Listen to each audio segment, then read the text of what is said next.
Okey, sekarang kita bersiaran dekat Facebook e-usahawan. So, seperti sedia maklum, mungkin usahawan yang selalu bersama dengan page Facebook e-usahawan, hampir setiap hari Facebook e-usahawan dia ada live yang dikendalikan oleh trainer dan juga coaches daripada e-usahawan. Jadi mungkin ni awal kita baru masuk, kita mula pukul 9. Mungkin masa ni kita nak check technical dia. Mungkin kalau ada usahawan yang dah pun berada dekat page e-usahawan dan dah pun menonton live ni, kita dah nampak jumlah viewers, boleh bagi tahu mungkin kalau nak kata suara ke, mungkin ada nak terus tanya soalan, ada orang nak terus tanya soalan pun boleh terus tanya soalan. Dan biasanya kalau awal-awal ni kita akan terus kongsikan, maksudnya nak minta tuan puan kongsikan kalau nak tahu apakah topik malam ni simple, senang-senang, tapi sangat bermakna dan boleh beri efek kepada perniagaan kita. So topik hari ni ialah peranan HR ketika COVID-19. Okey. So bersama dengan Cik Su, sebelum tu saya ialah Suraya Ali. So mungkin ada usahawan yang pernah datang ke kelas saya, di mana saya ialah merupakan seorang digital marketing professional, seorang trainer, seorang business coach, fokus dalam digital marketing. Dan hari ni, sesi hari ini saya bersama-sama dengan Teacher Zam. Teacher Zam merupakan seorang mentor HR, banyak mendidik usahawan tentang perkara-perkara daripada sekecil-kecil sampailah ke sebesar-besar dia. Okey, terus kongsikan sebab bila kita kongsikan dia akan keluar dekat kita punya watch party, maksudnya dia akan keluar kat kita punya profile. Just klik je kat bahagian bawah ataupun kita boleh klik share. So dia akan tanya kita nak share dekat mana. Boleh share dekat Facebook page. Siapa nak share dekat WhatsApp, dia kena klik kat bahagian atas, ada titik 3 kat bahagian atas ni, klik. Kemudian pilih copy link. Ada kat bawah ni ada copy link. So link ni boleh dimasukkan dekat dalam grup WhatsApp, dalam grup-grup yang ada kawan-kawan usahawan kita yang lain kan. So teruskan bertanya kalau ada yang nak bertanya. Kalau ada yang nak dengar saja pun tak apa, boleh record balik dan dengar. Kalau nak yang berbual, nak tanya soalan yang mana boleh kami ataupun Teacher Zam jawab ketika ini, kita akan cuba jawab. Yang mana tak boleh mungkin kita simpan dulu kan, dan kita akan kembali ke sesi seterusnya mungkin kan. Okey. Sebelum Cik Su mulakan, apakah itu e-usahawan? E-usahawan merupakan sebuah inisiatif kerajaan. Dia nak bagi rakyat Malaysia ni pandai guna digital sebagai medium untuk marketing. Jadi semua usahawan ataupun individu yang ada dekat page e-usahawan hari ini, Cik Su pasti adalah individu yang berminat tentang perniagaan, tentang pemasaran, tapi kita tak akan lupakan satu segmen, iaitu segmen HR. So itulah topik hari ini, iaitu peranan HR ketika musim COVID-19 kan. Okay, so setiap sehingga ke hari ini dia baru je launch untuk tahun 2020 program e-usahawan, di mana semua rakyat Malaysia boleh belajar percuma online marketing, tapi first time je lah. Jadi kalau yang kali kedua tu kena ada yang berbayar. Boleh daftar. Cik sudah tulis dekat bawah kan, mungkin yang nampak apa benda yang bergerak-gerak tu kan. Itulah kelas e-usahawan percuma untuk daftar di situ. Okey, mungkin kita teruskan lah kan, lagi cepat kita bersama dengan Teacher Zam. Lagi banyak kita boleh tanya, lagi banyak ilmu kita. Okey, mungkin Teacher Zam boleh kenalkan diri dan mungkin kawan-kawan usahawan lain nak tanya. Sementara tu Cik Su akan sharekan video ni ya. Silakan Teacher Zam. Terima kasih Cik Su. Assalamualaikum warahmatullahi taala wabarakatuh kepada semua para usahawan yang saya hormati sekalian. Nama saya Fairuz Nizam bin Muhammad Junid, tapi rakan-rakan usahawan saya lebih mengenali saya sebagai Teacher Zam. Nah, ramai yang mengatakan kenapa saya menggunakan perkataan pangkal teacher, walaupun sebenarnya saya dah lama bergiat berkecimpung dalam dunia HR, sudah lebih kurang 20 tahun lamanya lah. Dan saya bermula sejak daripada tahun 1998 sebagai seorang pelatih pengurusan sebelum saya dihantar oleh majikan saya untuk bertugas di Australia selama lebih kurang 2 bulan. Di sana saya sebenarnya mengkaji bagaimana HR management di Australia dalam industri dan bidang yang sama tersebut menguruskan pekerja-pekerja mereka yang datangnya dari berbagai generasi, gender dan juga qualification yang pelbagai. So daripada situ saya diberi orang kata tanggungjawab untuk membawa kembali maklumat dan juga pembelajaran tersebut untuk diaplikasikan di tempat di mana saya diberi pekerjaan tersebut. Dan dalam bidang human resource ni saya dah melalui 3 fasa kata peralihan lah, daripada peringkat operasi human resource tersebut ke peringkat taktikal dan sehinggalah ke peringkat strategi. Mana strategi ni kita duduk bersama-sama dengan barisan pengurusan atasan dalam kita untuk membuat strategi, pemantauan, buat dokumentasi, buat policy, nak govern the process of managing employees dekat tempat kerja. Dan Alhamdulillah selepas tempoh lebih kurang dalam 16 tahun saya buat keputusan untuk beralih angin di mana saya meneruskan cita-cita saya untuk menyampaikan ilmu yang saya ada ni kepada masyarakat di luar sana, especially kepada masyarakat usahawan. Dan di situlah saya bermula sebagai seorang freelancer dalam bidang human resource consulting. Dan dalam HR consulting ni dah lebih kurang 5 tahun lebih lamanya. Dan Alhamdulillah saya banyak mengenali dunia perniagaan, SME ataupun kita panggil PKS kan. Dan ada juga klien-klien saya datangnya daripada dunia corporate ataupun commercial. Mungkin tuan-tuan bertanya ingin tahu orang kata apa strength saya dalam HR ni di bidang mana. Saya sebenarnya kekuatan saya adalah pada bidang talent acquisitions. Kalau sekarang ini dipanggil talent acquisitions, tapi di zaman lampau, zaman dahulu kala kita panggil sebagai recruitment, mencari pekerja. Kita ada orang yang mencari agent, tapi saya lebih kepada orang yang mencari pekerja, modal insan, bakat-bakat di luar sana yang mana kadang-kadang majikan perlu cari yang bersesuaian dengan bidang kerja yang dicarilah, yang diberikan. Dan juga recruitment, juga talent management, itu pengurusan bakat, pengurusan talent, dan dari segi policy making, governing of the policies dan procedure, SOP dan pelbagai lagi lah yang bersangkut paut dengan human resource. Dan yang tak pasti, yang tak dilupakan adalah pengalaman saya yang agak lama dalam bidang pengurusan pekerja, bila mana saya banyak terlibat secara langsung dengan union. Union ini adalah kesatuan pekerja dan tidak mudah untuk menguruskan union, apatah lagi untuk menguruskan pekerja. Expectation yang berbeza, cabaran yang sangat banyak, tapi Alhamdulillah dengan pengalaman selama beberapa tahun dan saya telah bersama dengan lebih kurang 5 jenis union daripada peringkat kebangsaan dan juga union in-house.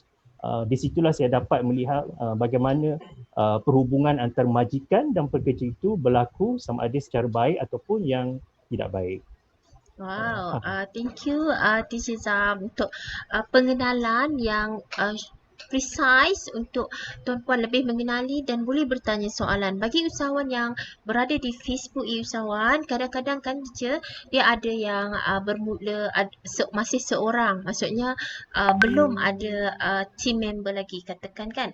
Ada juga yang kedua yang dia dah bermula tapi baru ada seorang staff contoh dia kan. Dan tak tahu pun pasal HR contohnya. Dan ada juga yang dah 20-30 orang pekerja. Tapi mungkin dalam konteks ni kita ambil yang mikro, maksudnya yang masih bekerja sendiri dan mungkin yang ada kurang daripada 10 pekerja macam tu kan. Especially zaman-zaman yang kenapa kat sini kita pilih ketika COVID, kadang-kadang kita rasa COVID ni waktu PKP ke kan, ataupun daripada awal tahun ke, tapi dijangka mungkin situasi ataupun orang kata pandemik COVID ni mempengaruhi perniagaan kita sehinggalah at least 6 bulan ke 2 tahun. Jadi mungkin boleh teacher terus ke poin pertama, iaitu selain daripada Encik Su faham tadi kan peranan HR ni sangat besar sebenarnya. Dululah kan ingatkan yang bagi surat dapat kerja kan, surat berhenti kerja, apa lagi surat tunjuk sebab. Tapi bila teacher cakap kelebihan teacher ataupun expertise ialah mengidentify ataupun mengenal pasti setiap satu punya strength dalam team member kita ataupun ahli pasukan yang nak dimasukkan dalam team member kita, mungkin boleh teacher sharekan bagi company yang dia baru mula diri dia dan ataupun dia tapi dia dah ada satu ataupun dua orang staff, apakah yang dia boleh lakukan kalau sekarang ni dia ialah HR, especially during COVID-19 ni. Silakan teacher. Okey. Sebenarnya bila kita bercakap tentang human resource ni, bila kita memulakan perniagaan, maksudnya walaupun kita adalah seorang ataupun low ranger dalam perniagaan kita sendiri sebenarnya dah ada satu human capital, iaitu dalam secara tak langsung adalah diri kita sendiri sebagai owner of the company. Of course, for sure kita akan mencari ruang bagaimana kita nak memuaskan hati diri sendiri sebagai owner, sebab kita ada expectation, kita ada jangkaan, kita ada target yang kita nak capai. Dan apabila kita dah mula start menggaji pekerja, dari situlah bermulanya segala orang kata apa, bukan permasalahan tapi segala cabaran, challenges yang akan datang. Sebab kena ingat, the gatekeeper to masalah kepada organisasi bermula daripada proses recruiting staff. Bila kita recruit staff, kita bukan recruit seorang atau satu tubuh badan sahaja. Kita sebenarnya recruit dari segi pelbagai jenis, sebab manusia itu datang bukan dengan jasad tapi dia datang dengan motif. Dia datang dengan expectation, jangkaan dia sendiri. Dia datang dengan demand dia, kehendak dia. Jadi bila dia datang dengan pelbagai jenis permintaan, maka dari situlah bermulanya cabaran seorang peniaga ataupun usahawan untuk memastikan bahawa pekerja yang kita cari tersebut memenuhi kriteria kerja yang kita inginkan, dan lebih-lebih utama adalah memenuhi keperluan ataupun keupayaan kita untuk memberi kesempurnaan kepada pekerja tersebut untuk bekerja bersama kita. Maksudnya dalam kes ini adalah dari sudut memberi gaji, memberi benefit, semua benda-benda ini adalah expenses kepada usahawan, dan ini yang kita panggil sebagai overhead cost. Kos-kos yang menyebabkan penggajian seorang pekerja. Dan itu baru satu. Kalau bayangkan kalau kita dah memikirkan untuk memerlukan lebih daripada seorang, 5 ke 10, 15, 20. Dan anda bukan membawa masuk seorang, tetapi anda membawa masuk pelbagai jenis lapisan generasi, peringkat umur yang berbeza, jangkaan yang berbeza, permintaan yang berbeza, dan juga motif yang satu perkara yang kita dan tidak mana-mana konsultan ataupun expert sekalipun tidak boleh melihat sebenarnya secara mendalam motif seseorang tersebut bila dia join sesuatu pekerjaan. Maksudnya walaupun, sorry potong teacher kan. Maksudnya walaupun during interview tu pun kita macam maksudnya sukar nak identify apakah motif individu, sebab terlalu variable ataupun varies dia punya variable dia macam tu. Sangat dia sebenarnya bila kita masa sesi interview tersebut temuduga, kita sebenarnya bertanyakan soalan-soalan yang berkaitan rapat dengan bagaimana pencapaian individu tersebut dengan bidang tugasan yang dia pernah lakukan sebelum ini, yang mana benda itu lebih kurang sama dengan tugasan yang kita cari. Okey, sebenarnya kita mencari kesesuaian kepada tugas yang diberi. Tetapi motif ataupun tindakan beliau, pekerja ataupun calon pekerja tersebut, hanya kita akan dapat lihat bila mana mereka telah pun di-hire, diambil bekerja oleh pihak syarikat tersebut dan dah masuk dalam complexity of the budaya syarikat, value syarikat, objectivity syarikat. Bila mana individu tersebut dah masuk dalam kompleksiti tersebut, kalau dia boleh adapt, maknanya dia boleh terima dengan budaya, cara kerja dan juga nilai-nilai bersama, insya-Allah dia akan dapat terus grow bersama dengan syarikat. Tetapi sekiranya nilai-nilai bersama, budaya dalam syarikat tersebut adalah sangat berbeza daripada jangkaan beliau ataupun demand yang beliau ada dalam diri dia, mungkin itu bukan salah satu tempat yang dia rasa sesuai, dan maka dengan itu jika dia bermula dengan permintaan pertama, kedua dan ketiga dan tidak diperolehi dengan berjaya, maka selalunya mereka akan mencari exit, jalan keluar. Jalan keluar dia adalah dengan kadang-kadang itu yang kita kata, kita dapat lihat ada yang bagi notis 24 jam walaupun sebenarnya mereka masih lagi dalam tempoh kontrak bersama dengan majikan. So melancikkan pun pening kepala. Kita dah invest banyak masa, tenaga dan juga keuangan mencari tempat yang sesuai untuk interview. Kadang-kadang kita hire konsultan daripada luar untuk interview kandidat kita dan kita kena bayar. Tetapi bila kita dapat pekerja tersebut tidak mencerminkan situasi ataupun personality yang kita inginkan. Sebab itu dalam kes bila kita buat interview proses, kita kena kenal pasti personality apa yang kita inginkan dan bersesuaian dengan jawatan ataupun kerja tersebut. Yang dicari ya. Jadi kalau Yang dicari. teacher macam sekarang kan bila macam siang tadi Cik Su ada sesi webinar dengan live dan webinar dengan usahawan wanita, ada 4 orang founder produk baby, produk makanan. So semuanya masih beroperasi waktu PKP ni kerana permintaan yang lebih tinggi, especially bila dah masuk dekat fasa kedua PKP. Tapi mungkin persamaan mereka ialah mereka tak hiring waktu sekarang. Maksudnya dia tak mengambil orang baru dan dia mengoptimiskan apa yang mereka gunakan sekarang. Mungkin gunakan apa yang mereka ada sekarang. Maksudnya kalau pekerja sales dia boleh bagi kerja dekat rumah. Kalau pekerja operation kena datang juga ke tempat operation lah, operate barang tu lah. Okey, mungkin peranan HR waktu ni ada tak macam kalau kita nak dia bekerja kat rumah pun kita kena keluarkan surat, kalau kita nak dia kerja dekat datang bekerja pun kita kena keluarkan surat, ataupun cukup sekadar WhatsApp untuk datang? Cukupkah sekadar WhatsApp? Macam tu. Okay. Bila kita sentuh tentang keadaan semasa sekarang, kita panggil sekarang kita dalam situasi pandemik COVID-19. Sebenarnya ramai yang bagi tahu kat saya kita dah mula beranjak ke tempoh kita panggil dalam bahasa Inggeris dipanggil recession. Tapi bagi saya kita sebenarnya belum lagi berada dalam tempoh recession, sebab recession ni satu benda yang amat besar. Maksudnya bila kita cakap tempoh recession, banyak benda yang kita tak boleh buat. In fact kadang-kadang food supply pun mungkin akan menjadi masalah kepada negara. Itu adalah recession yang sangat teruk. Apa yang berlaku sekarang ni yang saya nampak pada usahawan dan juga pada diri saya sendiri sebagai salah seorang usahawan yang terlibat, orang kata apa yang terpalit sama dengan situasi yang berlaku sekarang ini, adalah kita punya ekonomi slowing down a little bit.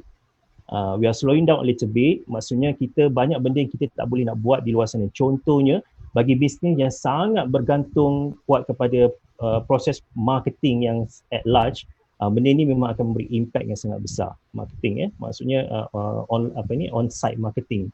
Perlu berjumpa dengan prospek untuk memberikan penjelasan, nak buat meeting di luar and what not. Yes, no doubt online marketing tu membantu, tetapi mungkin magnitude sukses tu mungkin tidak berapa besar berbanding dengan kita buat face to face bersama dengan prospek kita ataupun klien kita. Okey. Bercakap tentang pekerja, sebenarnya kalau ikutkan sekarang keadaan semasa, memang kita dalam tempoh PKP ataupun kita panggil Restriction Movement Order, RMO, maknanya kita tak boleh keluar ke mana-mana dalam tempoh jarak radius 10 km macam tu lebih kurang lah.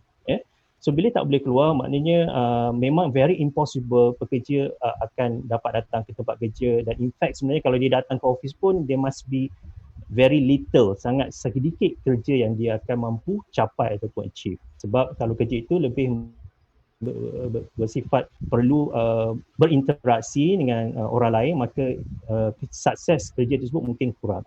Jadi apa yang perlu ataupun yang paling minimum yang pihak majikan boleh buat adalah dengan membuatkan grup WhatsApp masing-masing, grup WhatsApp, dan juga menyampaikan maklumat, communicate bersama dengan pekerja dalam grup WhatsApp. Now, teacher nak bagi tahu kat sini, grup WhatsApp yang diterbitkan oleh mana-mana majikan secara official, maksudnya secara official, maksudnya itu adalah communication platform bagi pihak syarikat untuk semua pekerja, adalah dikonsider sebagai official legal rights untuk majikan. Maksudnya kalaulah katakan mana-mana pekerja tersebut yang telah dimasukkan dalam grup WhatsApp tersebut tapi dia decide untuk keluar, maka bila dia keluar dia telah melakukan misconduct yang kita panggil sebagai insubordination. Sebab dah ada kes ini berlaku pada bulan-bulan yang lalu yang teacher lihat, dan dah dibawa kes ini ke atas dan pihak mahkamah industri menyatakan bahawa tindakan mengeluarkan diri daripada grup WhatsApp yang officially diterbitkan oleh pihak majikan atas dasar ketidakpuasan hati ataupun tidak adalah tersabit kepada kesalahan insubordination, maksudnya melanggar perintah.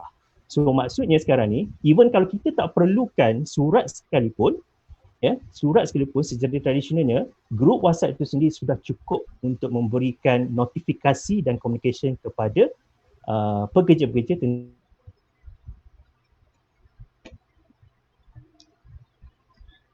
Teacher Zam, sekejap ya, dekat Cik Su dia macam tersangkut pula. Sekejap Cik Su tengok Teacher Zam masih berada ke ataupun Cik Su rasa Teacher Zam tersangkut ni, tersangkut dekat semasa bercakap. So mungkin sementara kita menanti, sekejap Cik Su bagi semula link kepada Teacher Zam.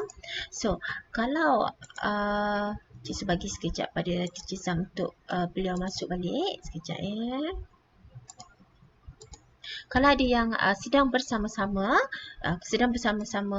dengan Teacher Zam dan juga Cik Su dekat sini, kita tunggu sekejap ya. Kita tunggu Teacher Zam dah keluar, so mungkin nanti dia akan masuk balik.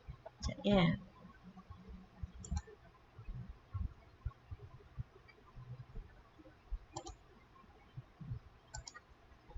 Okey. So sekarang tuan-puan masih dekat live usahawan.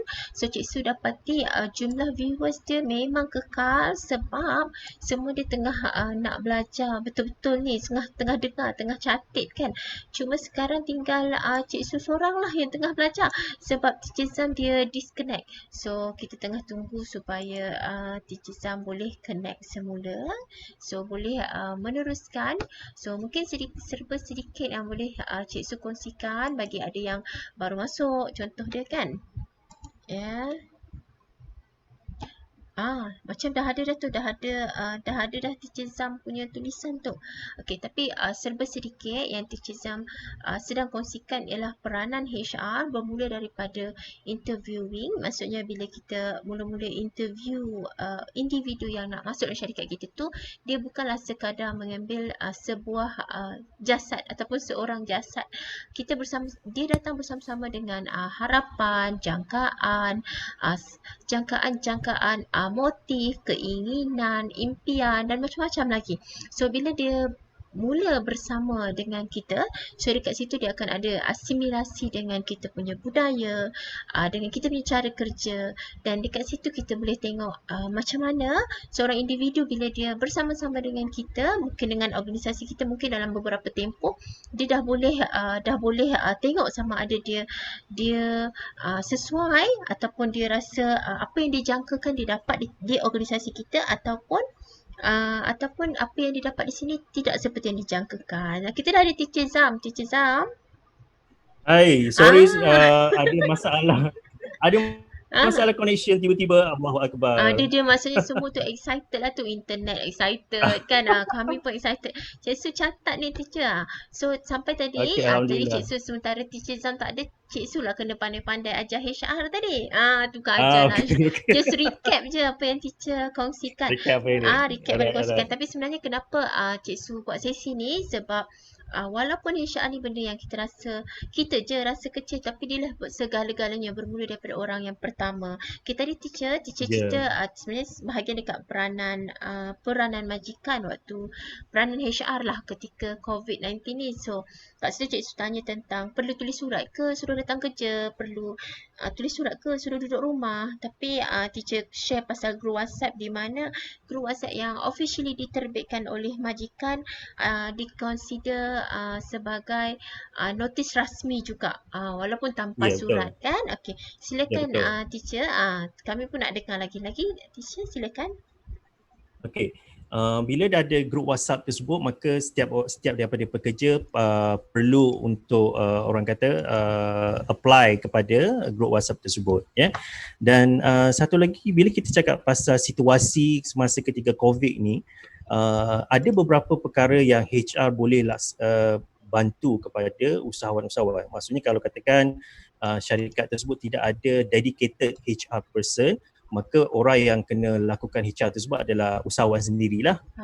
Tapi kalau katakan usahawan tersebut ada dedicated HR person, maka HR tersebut perlu lakukan antara satunya adalah dia perlu mengekalkan komunikasi secara sekata bersama-sama dengan majikan dan juga pekerja. Sebab bila kita dalam situasi COVID ataupun pandemik, maksudnya banyak benda uncertainty yang kita tak jangka, mana kita tak tahu. Macam sekarang ni pun kita masih lagi tidak tahu sama ada sesi PKP ni akan berakhir pada 14 April ataupun mungkin akan berlangsung seterusnya. Ramai yang ramai yang menjangkakan mungkin benda ni akan berlanjutan. Ada juga yang menjangkakan benda ni mungkin akan berakhir pada 14/4. Jadi apa HR perlu buat adalah HR perlu sentiasa alert dengan perkembangan semasa, sebab dalam situasi macam ni HR lah yang akan jadi orang kata apa, public relation kepada syarikat tersebut, di mana audience dia adalah pekerja-pekerja yang terlibat secara total. Maksudnya segala maklumat yang terkini, maklumat yang terbaik, maklumat yang disahkan, maksudnya HR yang terbabit perlu tahu macam mana nak merungkaikan fakta-fakta tersebut dan diberitahu kepada pihak pengurusan dan buat strategi macam mana kita untuk membantu pekerja supaya untuk sentiasa stay bersama dengan syarikat, orang kata tidak rasa panik ataupun tidak rasa untuk mengambil tindakan yang selanjutnya. Contohnya macam ada setengah pekerja mungkin akan mengambil tindakan untuk menuntut pelbagai jenis tambahan faedah, mungkin sebab dia rasa kekhawatiran kepada kedudukan syarikat dengan tidak adanya sales yang kuat ataupun marketing yang perlu yang biasa dilakukan setiap hari, maka mereka merasakan di situ banyak kekurangan yang akan mereka perlu hadapi. Jadi pekerja ni dia punya target is always about themselves dulu. Pekerja dia selalu fikirkan pasal diri dia. Sebab tambah-tambah lagi kebanyakan zaman sekarang pekerja-pekerja yang kita ada ni adalah daripada golongan orang kata apa, BBNU, budak baru nak up. Generasi Y, generasi Z ni, mereka melihat kepada kesinambungan kehidupan mereka dahulu sebelum memikirkan pasal orang lain. Jadi itu yang kita kena pandai rangka dan pandai strategize aktiviti komunikasi kita supaya dia tidak menampakkan bahawa kita menampilkan maklumat yang mungkin tidak rasmi dan tidak tepat pada waktu dia. Okay. Dan satu lagi ke Teacher Zam? Ada satu. Okay, satu lagi mungkin satu lagi dari sudut yang boleh dilakukan oleh HR adalah mungkin HR boleh berurusan dengan pihak pengurusan untuk melihat flexibility dari segi work planning tersebut. Now, ada kerja yang mungkin kita tidak perlukan pekerja tersebut untuk datang ke office, maka dia boleh buat work from home. Okay? Dan ada mungkin pekerjaan yang memerlukan pekerja tersebut datang ke syarikat. Contohnya kalau katakan kita mengeluarkan produk dan produk pengeluaran makanan ataupun produk pengeluaran harian yang mana benda itu perlu dikeluarkan dan digunakan oleh pihak publik, maka production kita tak boleh stop. Jadi macam mana kita nak make sure production tak stop, maka kita susun atur pekerja kita mengikut mungkin mengikut shift yang tertentu ataupun mengurangkan waktu bekerja tetapi menambah volume productivity tersebut. Yang ini boleh dilakukan bersama dengan pihak HR, di mana pihak HR yang terbabit perlu melihat buat cost benefit analysis. Cost benefit analysis itu maksudnya dari segi costing yang terlibat, apakah dengan production dan juga cost yang terlibat dengan pengurusan pekerja tersebut sendiri. Thank you Teacher Zam. Cik Su kongsikan video ni, tu yang tengok phone kan. Tengok phone sebab nak kongsikan supaya kawan-kawan lain yang sekarang ni tengah rehat dengan keluarga kan. Ada orang dia kadang-kadang teacher waktu awal PKP dulu dia tak nak fikir. Kalau jadilah apa-apa pun dia tak nak fikir, dia nak relax. Bukanlah nak relax, dia nak tenangkan fikiran dulu. Tapi bila dah ni waktu dia baru dia gelabah-gelabah, baru dia telefon teacher tak faham lah apa benda bantuan sebab masa orang kecoh-kecoh kan, kecoh masa pengumuman tu dia macam jadi overwhelmed ayat dia kan. So Ya. dia tengok cerita Korea dulu kan. Tapi it's okay, it's okay. Kalau dia nak tengok video ni kemudian pun tak apa. Kalau kita nak kongsikan pun teruskan berkongsi, sebab bila kita kongsi we never know, somehow dia boleh tambah at least satu info baru dia, satu tindakan baru dia kan. So Cik Su pun dapat Ya, yang betul. peranan HR besar sebenarnya dalam waktu-waktu COVID ni. Satu antaranya ialah kita boleh terus berkomunikasi dalam grup WhatsApp. Yang kedua, sebagai HR memang kena alert dengan perkembangan semasa, sebab kita lah kena, kalau kita HR dan kita ada majikan, kita lah kena update majikan kita, update kita punya staff kan dengan info-info Ya, yang betul. valid kan. Dan yang ketiga Ya. ialah terlibat dalam work planning, siapa yang nak kena pergi office dan siapa yang di rumah, dan macam mana urusan kerja tu akan masih boleh berjalan walaupun tidak, orang kata remote lah ya, tidak berada di satu Ya, remote. lokasi kan. Yes. Okey, jadi kita teruskan Betul. dengan yang kedua, iaitu bantuan semasa PKP yang ataupun semasa musim COVID ni yang usahawan kena tahu, yang mungkin macam tadi kita bercerita dalam konteks mikro, iaitu dia seorang ataupun dia staff dia di bawah 10 orang. Silakan teacher, bantuan semasa PKP. Okey. Kalau kita perhatikan, kerajaan telah menyediakan rangkaian bantuan kepada usahawan-usahawan, dan in fact baru-baru ni pun pada hari Isnin tambahan kepada PKS juga telah diberikan. Orang kata apa, tambahan kepada bantuan yang sebelum ini. Teacher cuma nak highlight bantuan yang berkaitan secara langsung dengan pekerja kita, dengan employees. Sebab dia ada 3 jenis bentuk bantuan yang kalau dilihat dan dikaji betul-betul. Yang pertama adalah berkaitan secara direct dengan EPF. Ya, EPF. Dan yang kedua dan ketiga ini adalah berkaitan secara rapat dengan Perkeso ataupun kita kenal sebagai SOSO. Now, EPF ni bantuan yang pertama ni kita panggil sebagai Air Lestari, kerajaan panggil sebagai Air Lestari. So Air Lestari ni, dia bantuan dia adalah untuk tempoh yang selama 12 bulan. Bermakna bermula daripada 1 hari bulan April 2020 sehinggalah 31 Mac 2021. So lama, selama setahun sebenarnya. Dan bagaimana dari mana bantuan ini boleh diperoleh? Bantuan ini hanya adalah untuk pekerja, dan pekerja boleh mengeluarkan bantuan ini sebanyak pada nilai tak silap teacher 600 atau 500 tak pasti, tapi nanti saya check. 500 ya. Dia boleh keluarkan daripada akaun 2. Hanya boleh dikeluarkan daripada akaun 2 sahaja. Dan dia bergantung kepada macam mana bantuan tersebut di-apply. Katakanlah kita submit application form, maknanya pekerja tersebut submit application secara online pada 1 hari bulan 4 2020, bermakna secara directnya dia eligible untuk dapat maksimum 12 bulan punya bantuan. Dan kalau katakan pekerja tersebut jenis yang lalai ataupun dia jenis tak peka, dia tak baca news, dia tak nampak kebaikan bantuan tersebut. Yes, dia ignore. So bila dia ignore, bila dia tengok kawan dia dapat, dia baru nak apply. Dan dia masa dia baru nak apply tu pula, dia apply pada bulan 9 contoh kata. Dia apply pada bulan 9 2020. Jadi maksimum bantuan dia tak akan dapat sebanyak 12 bulan. Tapi dia akan dapat sebanyak lebih kurang sehingga bulan 3. Baki bulan berbaki maknanya 7 bulan saja. Tapi kalau ada pula yang jenis memang teruk sangat ignorant dia, sampaikan dia baru terdetik bulan terakhir 1 bulan 3 2021 dia baru nak apply, maka dia dapat sebulan sahaja. So kadang-kadang benda-benda macam ni, bantuan ni dah ada diberikan oleh pihak majikan, pihak kerajaan, tapi pekerja kena alert supaya diorang tahu kat mana bantuan tu boleh diperolehi.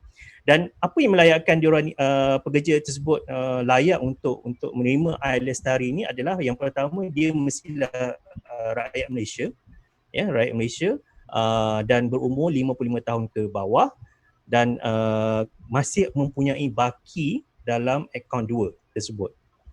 Masih mempunyai baki dalam akaun 2 tersebut.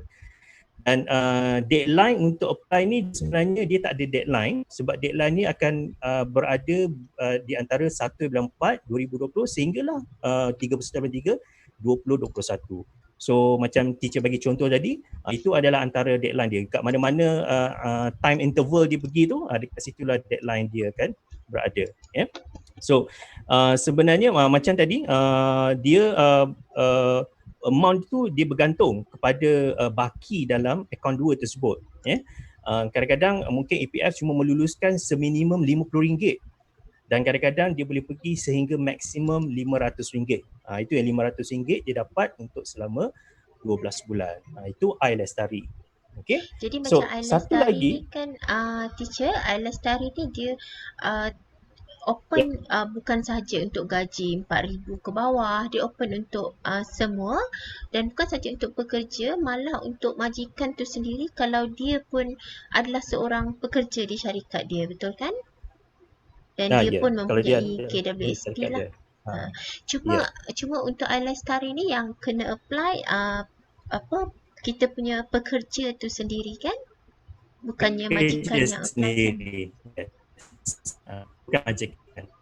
Sebab akaun itu ada akaun nama pekerja. So pekerja sendiri yang kena apply, bukan majikan. Cuma macam Alright. teacher cakap tadi lah, mungkin Okay. SHR untuk kita ingatkan, untuk kita alertkan yang ada kelebihan tu dan sepanjang mereka mencarum, so waktu ni lah untuk dapatkan kelebihan tu kan.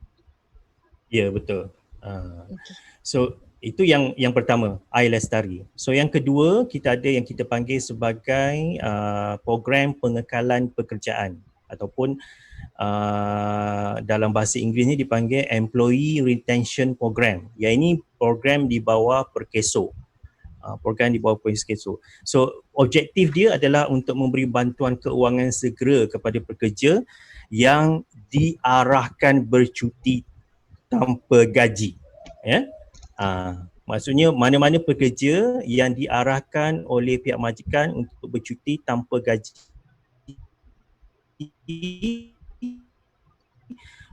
bantuan keuangan segera ini di bawah program ERP.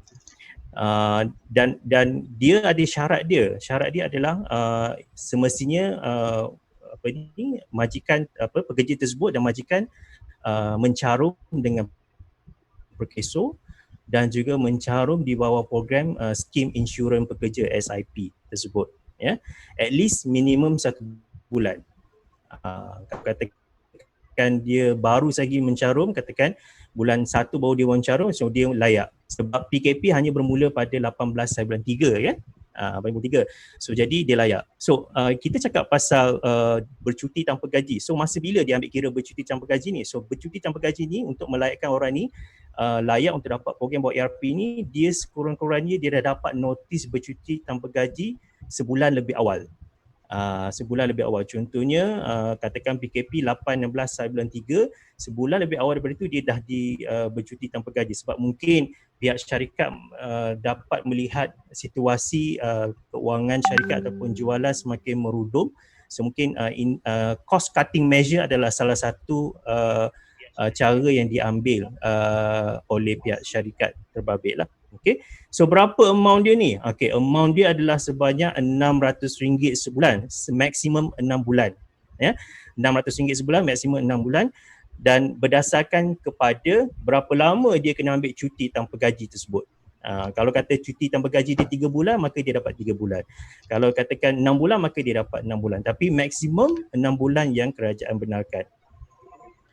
Dan bayaran ni sebenarnya dia akan dibayar kepada akaun majikan. Kemudian dalam masa tempoh 7 hari, majikan perlu transfer duit tu ke dalam akaun pekerja. Dia bukan direct dengan pekerja, dia tak direct dengan pekerja. Sebab application ni akan dibuat oleh majikan, tetapi Perkeso akan bayar melalui akaun majikan dan kemudian majikan akan transfer jumlah tersebut kepada pekerja dalam masa 7 hari. Dalam masa 7 hari, ya. Itu dia punya antaranya syarat lah. So ada juga golongan orang yang tak dapat ni. So mesti nak tahu kan siapa yang rasanya tak dapat. Satu of course lah yang tak mendaftar, yang tak mencarum bawah Perkeso, yang tak mencarum dengan SIP. Lepas tu gaji lebih 4,000 memang tak layak. Mana-mana pekerja gaji lebih 4,000 tak layak. Lepas tu tidak diberhentikan kerja. Lepas tu bekerja sendiri, inilah sedihnya bila kerja sendiri pun tak layak juga. Freelancer yang bekerja sendiri tak layak. Lepas tu pekerja asing. Pekerja asing juga tak layak untuk bawa program ERP ini. So itu adalah bawa program ERP. program yang kedua.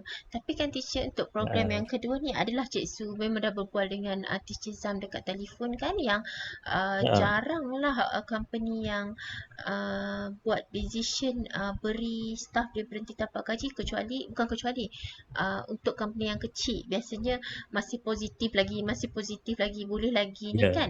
Biasanya ni untuk company yang dia ada quite a data, quite a number, macam dia dah boleh agak dah apa dia akan berlaku bulan depan, beberapa bulan lagi. Jadi sebenarnya kita dah dengar dah cuti tanpa gaji ni daripada bulan 2 hari tu kan. Kita dah dengar a few company memberikan cuti tanpa gaji kepada dia punya pekerja. Jadi mungkin ada, mungkin tak ada yang di dalam kita punya audience dalam konteks ni, tapi it's good to know. Okay, silakan yang ketiga mungkin teacher. Okey, yang ketiga kita panggil sini sebagai subsidi upah ataupun wage subsidi, di bawah Perkesu juga. Okey, yang ini akan dapat kepada majikan. Kalau tadi ERP kita akan pergi kepada akaun pekerja, maksudnya melalui akaun majikan kena transfer kepada akaun pekerja. So yang ini akan dapat kepada majikan, sebab itu dipanggil subsidi upah. Tapi prasyaratnya adalah pekerja yang terlibat masih lagi mendapat gaji penuh. Maksudnya tidak ada pemotongan gaji lah. Tidak ada pemotongan gaji. Dan objektif bila kerajaan buat objektif subsidi upah ni, tujuannya adalah satu, untuk membantu keuangan syarikat yang menghadapi orang kata apa, kejatuhan jualan ataupun pendapatan lebih daripada 50%. 50% tu maksudnya kalau katakan 1 bulan 1 2020 pendapatan 10,000, tapi bila masuk fasa COVID ni tiba-tiba dah jadi 4,000. Itu dah lebih daripada 50% kehilangan pendapatan. So bila berlaku benda ni memang akan menjadi agak panik kepada majikan lah kan, sebab banyak benda yang perlu dikira, kos operasi, kos marketing, kos services, kos overhead, itu kos pekerja. Apatah lagi kalau majikan mempunyai pekerja yang ramai, lebih daripada 10, 20 ataupun 30 orang, itu mungkin boleh memeningkan kepada mereka lah. Tapi dia ada syarat untuk mendapatkan subsidi upah ni. Yang pertama, majikan tak boleh buang pekerja. Itu syarat yang pertama. Ataupun mengarahkan pekerja mengambil cuti tanpa gaji. Sekurang-kurangnya dalam tempoh 3 bulan selepas program itu dilaksanakan. Kalau katakan dia ambil program ini tersebut pada bulan 4, so selama 3 bulan tersebut tidak boleh berlaku apa-apa pembuangan pekerja, ataupun pekerja diminta untuk bercuti tanpa gaji selama at least 3 bulan. Dan yang seterusnya of course kena berdaftar dengan SSM, dan mencarung kepada SIP, Skim Insurans Pekerja, dan juga berdaftar dengan EPF, dan pekerja yang layak hanyalah kepada yang berpendapatan 4,000 ke bawah. Kena tengoklah, buat senarai pekerja, tengok gaji pekerja tu berapa, yang mana nilai dia 4,000 ke bawah itu, yang itu boleh majikan layak untuk mendapatkan subsidi upah bagi setiap satu kepala. Kalau ada 10 orang lah subsidi upah dia. Yang menariknya kalau kita lihat baru-baru ni PM kita dah menambah nilai kepada amount subsidi upah tu kan. Dia dah, kalau dulu kita lihat paling maksimum pun RM600 tak silap saya. Sekarang dah tambah sampai 1,200. Dah tambah sampai 1,200. Ikut jumlah pekerja. Yes, dia ikut jumlah pekerja. Kalau dulu dia kata 600 untuk 100 orang. So sekarang ni dia dah tambah jumlah pekerja kepada 200, tapi dia buat pecahan-pecahan. So maknanya mana-mana majikan yang mempunyai pekerja kurang daripada 75 orang, maka dia layak untuk dapat subsidi upah sebanyak RM1,200 seorang pekerja, bagi seorang pekerja. Kalau dalam lingkungan 76 sehingga ke 200 staff, dia dapat dalam lebih kurang RM800 bagi seorang pekerja. Lebih daripada 200 staff, stick kepada RM600 seorang pekerja. Itu antara perubahan terkini yang diberilah. So imagine kalau kita ada 10 orang pekerja, dan 10 orang pekerja kita tu adalah keseluruhannya bawah 4,000. So maknanya subsidi upah yang kita dapat adalah 1,200 daratkan dengan 10, maknanya 12,000 daripada situ akan pergi kepada syarikat. Tapi dengan syarat syarikat still bayar gaji penuh pekerja terbabit. Cuma So ini secara tak langsung membantu. membantukan. Cuma teacher, Ya. yang bahagian ni Cik Su mungkin nak tanya teacher, mungkin dia tertinggal ke, Cik Su tertinggal. Contohnya KWSP. Katakanlah gaji dia 1,000 tapi tak adalah orang yang gaji 1,000 sebab sekarang dah 1,200 kan. Okay, katalah 200. tapi Cik Su betul. jadikan dia 1,000, senang nak kira kan. Okey, sebelum ni gaji dia 1,000, sekarang ni gaji dia 1,000, katalah kita dapatlah subsidi upah tu katalah 1,000 juga sama amount. Okey, sebelum ni KWSP akan syarikat bayar sebanyak 13% carum dan pekerja 11%. Tapi sekarang hari tu Cik Su dengar pekerja tinggal 7%. 7% kan? 7%, yes. Tapi sekarang 7%. majikan masih 13% kan? Jadi kalau macam consider, maksudnya kalau gaji dia tu 1,000, dia tak dapat 1,000 lah, dia akan dapat tolak RM70. Maksudnya RM930 lah, RM70 akan goes to KWSP. Betul kan macam tu? Dia yang untuk subsidi upah tu dia bagi exactly the amount. Belum ada penolakan. Belum ada penolakan sebab pencaruman still akan berjalan seperti biasa mengikut carta gaji semasa pekerja, dan subsidi upah dia akan bagi mengikut kadar yang ditetapkan seperti mana yang teacher bagi kita tadi, 1,200, 800 dan 600. Tapi kan teacher, masa pengumuman tu sebenarnya Cik Su tengah tunggu pengumuman KWSP kalau lah ada daripada caruman majikan tu dikurangkan kan. Tapi tak ada lagi buat masa ni. Tak ada lagi. Caruman tak ada sebab dia kena pengumuman ketiga ke macam mana teacher? Wallahualam tu mungkin aku. Okey, kenapa teacher nak cakap sesuatu tadi? Tak ada untuk majikan pengurangan untuk caruman. Teacher nak cakap apa tadi? Belum lagi sebab rasanya biasanya kerajaan dia akan buat benda ni fasa by fasa. Dia akan tengok sama ada penyediaan ERP subsidi upah dan juga air lestari ni sukses ataupun tidak dalam membantu majikan untuk mengurangkan kos operasi, kos overhead. Kalau katakanlah benda tu masih lagi tak mampu dikurangkan, maka akan adalah fasa ketiga pula yang mana kita pun tak tahu apa lagi yang kerajaan ada in mind kan untuk membantu usahawan kecil macam kita ni lah, especially yang mungkin sebenarnya Cik Su rasa pun kerajaan ataupun badan-badan agensi pun banyak dia dalam tempoh 2-3 minggu lepas keluarkan banyak-banyak borang survey, dia tanya apa masalah kita. Cik Su rasa tu antara effort yang betul lah macam teacher kata, dia berperingkat untuk dia tengok lepas dia buat ni apa hasil dia, lepas dia buat ni ke mana pergi dia kan. Okay, thank you so much teacher untuk 3 bantuan ni. Ke teacher ada tambahan lagi?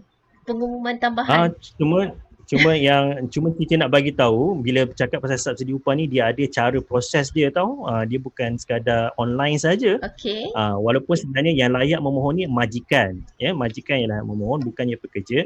So ada dokumen-dokumen yang perlu syarikat sediakan untuk apply subsidi upah ni. Contohnya kena sediakan senarai nama pekerja, carta list lah senarai nama pekerja yang terlibat.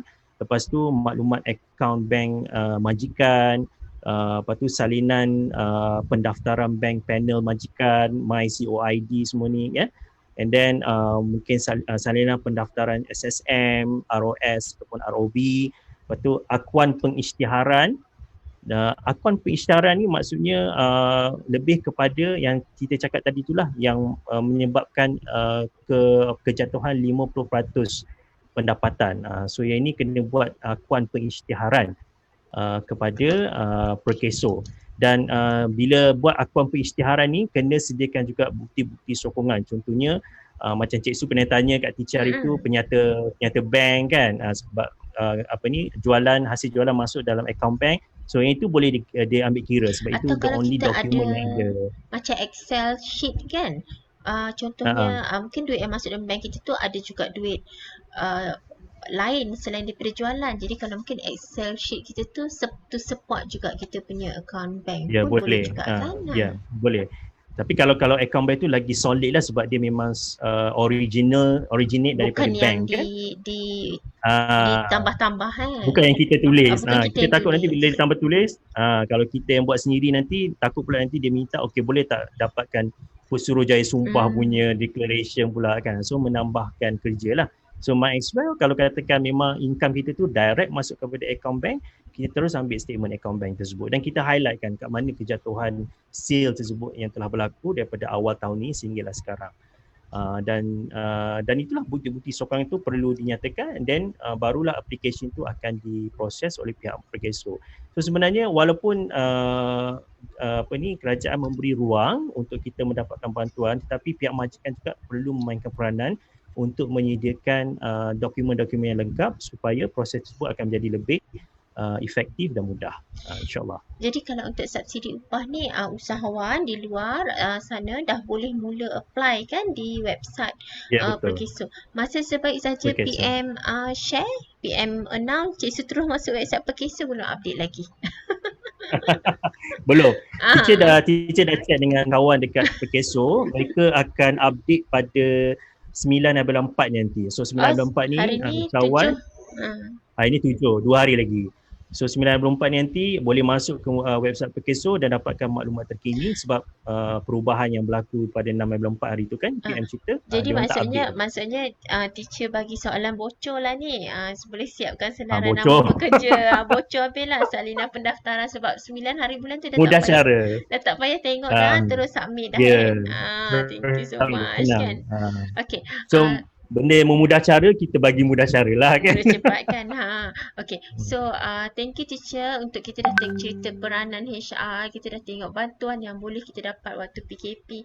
It's okay sebab malam ni sebenarnya waktu untuk family kan. Sebab Cik Su pasti live ni akan ditonton selagi dia berada dekat Facebook usahawan. Usahawan akan tengok, dia akan waktu dia bertenang, dia ambil buku, dia ambil pen, dia akan tulis apa yang dia perlu lakukan kan. Okay. Yang terakhir mungkin motivasi ahli pasukan, motivasi staff, motivasi partner, motivasi individu dalam kita punya business. So especially during COVID, masing-masing dok kerja dekat tempat lain kan.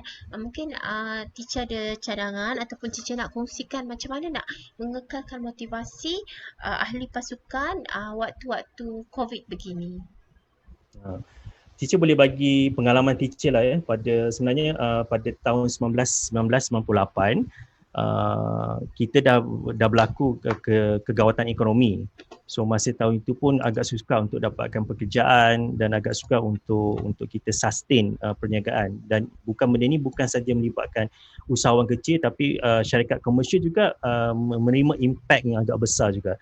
So apa yang team teacher buat pada ketiga tersebut adalah yang pertama kita fokus kepada employee engagement. Maksudnya sekarang ni kalau dulu kita duduk di dalam office bertutup pintu, mungkin kita buka balik, kita buat open door policy. Sebab bila situasi gawat macam ni, orang akan merasa agak tidak tenang sebab masing-masing duk memikirkan apa yang akan berlaku next. Dan selalunya apa yang pekerja perlu adalah dia perlukan maklumat, dia perlukan updates, dia perlukan seseorang untuk menceritakan sesuatu kepada mereka tentang situasi terkini. Jadi bila kita engage dengan employees, kita wujudkan open door policy, kita welcome dia datang untuk berjumpa dengan kita, untuk bertanya soalan dan kita bagi tahu jawapan. InsyaAllah benda tu dia nampak macam terpinggir, macam seolah-olah dia berseorangan dalam memikirkan apa nasib dia kemudian hari. Itu salah satu dia. Yang kedua, kita boleh melibatkan pekerja dalam setiap aktiviti yang kita buat. Contohnya dalam katakan pihak syarikat berhajat ataupun mengambil tindakan untuk mengurangkan kos. So mungkin dalam mendapatkan feedback kos apa yang terlibat, mungkin pihak majikan boleh bertanya kepada pekerja-pekerja yang terbabit. Bertanya dengan mereka, apakah agaknya kos yang mungkin kita boleh kurangkan. Lagi mudah kalau tim tersebut kecil ataupun small, mungkin dalam lingkungan 15 orang ke bawah. So senang kita nak dapatkan feedback daripada pekerja. So bila pekerja dilibatkan bersama dalam proses membuat keputusan, maka mereka akan merasa senang ataupun tenang dan rasa dihargai. Recognition tu ada sebab mungkin point yang dia beri tu agak kelakar ataupun mungkin tidak mencerminkan orang kata apa, idea yang baik, tetapi kita terima, kita dengar dan kita cuba garap dengan cara yang lebih baik. Dan yang ketiga, kita create satu kumpulan yang kita panggil problem solving group. Maksudnya group yang memikirkan jalan keluar kepada permasalahan. Sebagai owner, business owner, kita jangan fikir seorang-seorang. Kalau kita fikir seorang-seorang, bermakna saya takut, teacher takut nanti business owner akan rasa stres. Stres dan menggalakkan pelbagai jenis perkara yang negatif akan sampai. So bila dah ada staff 10-15 orang ni, work out together with them untuk dapatkan orang kata apa, alternative solution. Kadang-kadang diorang ni mungkin ada idea yang baik. Jadi bila kita lontarkan permasalahan syarikat dan kita dapatkan keputusan bersama, itu adalah lagi baik untuk kita motivate pekerja tersebut untuk sentiasa bersama dengan kita. Kena ingat ya, sebab kadang-kadang kita selalu fikir bila kegawatan ekonomi, kita buang pekerja adalah cara jalan keluar yang terbaik. Tapi sebenarnya tak. Bila you buang pekerja, you nak dapatkan pengganti bila keadaan ekonomi baik akan menjadi lebih taxing dan challenging. Sebab satu yang pasti, kita terpaksa invest sekali lagi proses latihan, melatih pekerja untuk faham bidang kerja, skop kerja yang ditinggalkan oleh pekerja dahulu. Tapi bayangkan kalau kita mampu untuk kekalkan pekerja, kita motivate dia dan kita beri galakan untuk dia bersama kita sehinggalah proses kegawatan ekonomi ni ataupun pandemik COVID ini berakhir, takkah itu lebih memudahkan untuk kita speed up kita punya recovery process. Wow. Sebab bila tempoh COVID berakhir, kita kena fikirkan tentang recovery process sebab benda tu akan mengambil masa at least to a minimum 3 months down the road. Itu banyak benda nak kena buat. Hanya pekerja yang dah biasa dengan budaya kerja, nilai-nilai dalam komuniti kerja dan juga cara proses kerja dilakukan yang boleh speeding up the process. Tapi kalau kita buang pekerja dan kita cari yang baru, kemudian mungkin ia akan mengambil masa yang agak lama dan panjang. Itu antara perkongsian yang boleh teacher share kepada usahawan semua, insyaAllah. Okay, thank you teacher. So kita pun nak dekat pukul 10 dan Cik Su rasa usahawan yang mendengar. Tadi Cik Su tengok a few comments dekat live Facebook. Ada yang tulis website Telegram pun dah jadi rasmi dekat sekarang kan. Ada yang pun sangat seronok lah dapat info WhatsApp adalah satu medium rasmi. Okay, kita sebenarnya ada bonus. So tapi kita tak dapat nak teruskan hari ni. Mungkin kita boleh ada sesi yang lain ataupun kita sambung di satu platform yang lain, mungkin dekat live teacher dekat Facebook ke kan. Okey, mungkin teacher boleh kongsikan Facebook teacher untuk usahawan lain follow ataupun nak tahu lebih lanjut tentang HR. Boleh cari di FB Mentor HR Teacher Zam. Share screen sekejap ya. Cik Su buka kan. Mentor HR Teacher Zam. Rasanya itulah kalau dia tak keluar Okey, sebenarnya Cik Su cuba nak tunjukkan kepada kepada usahawan mana dia punya Facebook teacher, tapi rasa macam tak keluar ni. Tapi it's okay. Teacher cakap apa tadi teacher punya Facebook? Mentor HR Mentor HR Teacher Zam ya. So kalau dia orang Google tu cari dekat Facebook, dia dah boleh terus jumpa lah kan. Boleh jumpa page teacher kat situ lah. Okay. Gambar macam mana tu teacher? Gambar teacher berpakaian jaket warna coklat. Okay. kena penerangan sekejap Cik Su susunkan balik. Uh-uh. Dia hari ni Cik Su buat satu inovasi baru lah. Inovasi baru, orang lain dah biasa buat dah. Cik Su combinekan XSpeed dengan Zoom, dua aplikasi berbeza. Jadi dah beberapa kali try tapi masih beginner lah, masih belajar. Okay, jadi thank you so much teacher. Boleh follow teacher dekat Facebook. So semoga hari ini apa yang kita belajar, ada yang kongsikan, ada yang dapat belajar, ada yang lain kali nak tengok pun tak apa, dapat ilmu tentang HR dan memandang HR tu lebih besar daripada sekadar mengambil pekerja dan membuang pekerja. Mungkin kata-kata terakhir daripada teacher sebelum kita nak say goodbye malam ni. Silakan teacher. Cuma yang terakhir, first saya nak ucapkan terima kasih jugalah kepada Cik Su kerana menjemput saya dalam program FB Live ni dan boleh juga saya berkongsi sedikit maklumat bersama para usahawan. Cuma kepada para usahawan, yang penting kita jangan orang kata apa, kita jangan panik dengan situasi sebab apa yang berlaku sekarang cumalah slowing down ada ekonomi dan jangan jadikan orang kata apa faktor untuk membuang pekerja itu sebagai faktor yang pertama, sebab dalam tata cara pengurusan pemohon pekerja, alternatif untuk membuang pekerja itu adalah yang terakhir sekali. Yang terakhir sekali. Sebab yang 10 step yang ke depan tu dia ada banyak lagi step-step lain yang boleh usahawan fikirkan. Antaranya ialah untuk melihat pada reductions of the cost operasi, marketing and whatnot lah, benda-benda macam tu. Banyak lagi sebenarnya sebab kita pun tak sempat nak bercerita sebab mungkin pada sesi akan datang teacher boleh share apa dia tata cara untuk kita menguruskan pekerja kita bila kita berhadapan dengan situasi COVID ataupun krisis macam ini supaya kita mengelakkan daripada kita mengambil tindakan drastik membuang pekerja. Sebab percayalah pada teacher, membuang pekerja itu memang seronok tapi nak mengambilnya cukuplah payah. Proses dia tidak semudah yang dijangka. So itu sajalah Cik Su, terima kasih atas undangan. Thank you Cik Zam. So Cik Su pun sangat berharap sebenarnya yang penting malam ni ialah audience. Kalau bukan audience sekarang, audience yang akan bersama-sama dengan usahawan ni, yang dia mula dengan diri dia, yang dia mula dengan seorang staff, yang dia mungkin hari ni Cik Su rasa dia akan boleh ubah mindset yang teacher dah bagi satu buah fikiran yang team member, staff ni sebenarnya kan dia bukan sahaja orang yang buat kerja sebenarnya. Dia lah orang yang bersama-sama kita menjalankan visi syarikat kita. Dialah orang yang membantu kita, ayat teacher tadi, speed up recovery process. Macam pandai dah Cik Su kan? Alhamdulillah. Okay, thank you so much teacher. So semoga kita berjumpa lagi. Kita jumpa dekat Facebook. Mungkin kita boleh teacher kena lambai ni dekat usahawan. Dekat usahawan. Thank you so much. Okay, bye. Usahawan, terima kasih. Bye. Terima kasih usahawan semua. Alhamdulillah. Assalamualaikum warahmatullahi wabarakatuh.